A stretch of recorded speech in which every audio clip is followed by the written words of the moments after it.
Gujarat TV લાઈવમાં આપનું સ્વાગત છે। ડભોઈ ડોક્ટર બાબા સાહેબ આંબેડકરની 133મી જન્મ જયંતિની ડભોઈ ખાતે ભવ્ય ઉજવણી કરવામાં આવી। ધારાસભ્ય શૈલેષભાઈ મહેતાની ઉપસ્થિતિમાં કેક કાપી ડોક્ટર બાબા સાહેબ આંબેડકરની પ્રતિમાને ફૂલહાર અર્પણ કરી જન્મ જયંતિની ઉજવણી કરવામાં આવી। મોટી સંખ્યામાં ભાજપના રાજકીય આગેવાનો પણ ઉપસ્થિત રહ્યા। 14મી એપ્રિલ ભારત રત્ન વિશ્વ વંદનીય અને બંધારણના ઘડવૈયા એવા ડોક્ટર ભીમરાવ બાબા સાહેબ આંબેડકરની જન્મ જયંતિ હોય ત્યારે ડભોઈ નગર તાલુકામાં આ દિવસની ઉજવણી વણકર સમાજ, વાલ્મીકી સમાજ દ્વારા કરવામાં આવી। આ પ્રસંગે ડભોઈ આંબેડકર ચોક નજીક ડોક્ટર બાબા સાહેબ આંબેડકરની પ્રતિમાને ડભોઈ ધારાસભ્ય શૈલેષભાઈ મહેતા દ્વારા ફૂલહાર કરી કેક કાપવામાં આવી। આ પ્રસંગે ભાજપ અગ્રણીઓ વકીલ અશ્વિનભાઈ પટેલ, શશિકાંત પટેલ, ડોક્ટર બીજે બ્રહ્મભટ્ટ, ભૂપેન્દ્ર પટેલ, ડોક્ટર સંદીપ શાહ, પાલિકા પ્રમુખ બિરેન શાહ, વિનોદ સોલંકી સહિત પાલિકાના કર્મચારીઓ અને નગર આગેવાનો સમાજના આગેવાનો મોટી સંખ્યામાં હાજર રહ્યા હતા।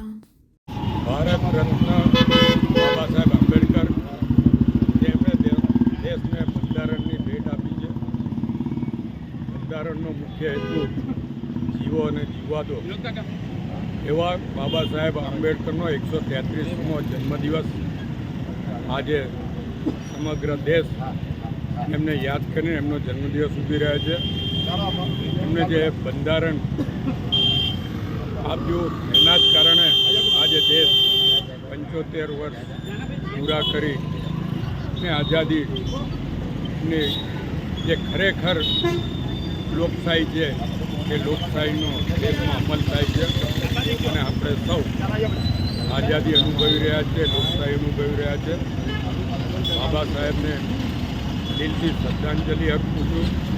સાથે સાથે એમનો આજે 133મો જન્મદિવસ હોય ત્યારે શુભેચ્છા આપું છું અને એમને જે રાજ જીવ્યો છે એ બંધારણ પર સમગ્ર દેશના નાગરિકો ચાલતા રહે અને બંધારણનો મુખ્ય સિદ્ધાંત જીવો અને જીવવા દો એની પર આપણે સૌ અમલ કરીએ અને તમામ નાગરિકો શાંતિથી સુખ રીતે અને દિવ્ય ભારતને જે સંસ્કૃતિ એ પ્રમાણે આગળ વધે।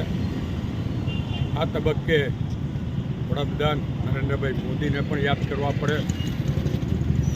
એમનું જે લક્ષ્ય છે એ પ્રાપ્ત કરવા માટે પણ બાબા સાહેબ જ્યાં પણ ત્યાંથી મોદી સાહેબને શક્તિ આપે એવી અભ્યર્થના।